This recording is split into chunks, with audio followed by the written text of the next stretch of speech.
Why do you have such a big gap? Because there's not such a big gap in the revenues.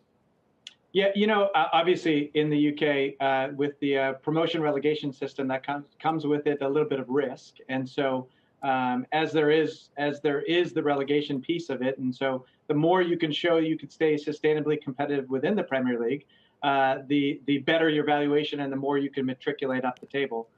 So I do feel like there is for Leeds, for example, as long as we can continue to show promise and competitiveness in the Premier League, the valuation will continue to rise. As for the difference between the NFL and the Premier League, I can't necessarily speak to that specifically, but certainly Premier League valuations are right up there with some of the other top American sports leagues. As you said, Leeds, of course, recently promoted, and so they've got some work to do to be established long-term at not being a relegation threat. What is the valuation you've paid today, and where do you think it could get in the next 5 years? We don't go into the specifics of where we are today, but I can say that the sky is the limit for Leeds. I mean, clearly, this is a club with a remarkable history, with great bones, with a global fan base. I mean, just look back 40 years ago, or again 20 years ago, and Leeds was one of the most popular clubs in all of the world.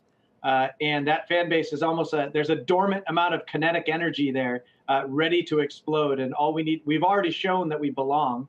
And we just need to sustain that competitiveness, and I think the sky's the limit for us. The Premier League has seen remarkable price inflation for TV rights, both for the domestic UK rights and the global rights over the last decade, and on the sort of 3-year rotation when they auction them off. And parent company Comcast very involved with that, with Sky in the UK and NBC Sports here.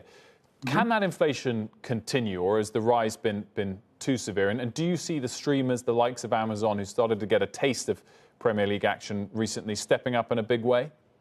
Yeah, you know what? I think it's a misnomer to say it's inflation. It's more passion that's growing it all. This is just an increase in passion.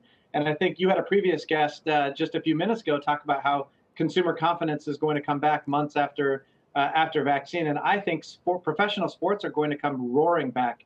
And frankly, I believe they're going to come back to pre-COVID, exceed that of pre-COVID levels. And I feel like whatever formats people want to consume their Premier League football, whether it be streaming, whether it be on linear programming, I think you'll see more and more, and I think it's going to come back even bigger.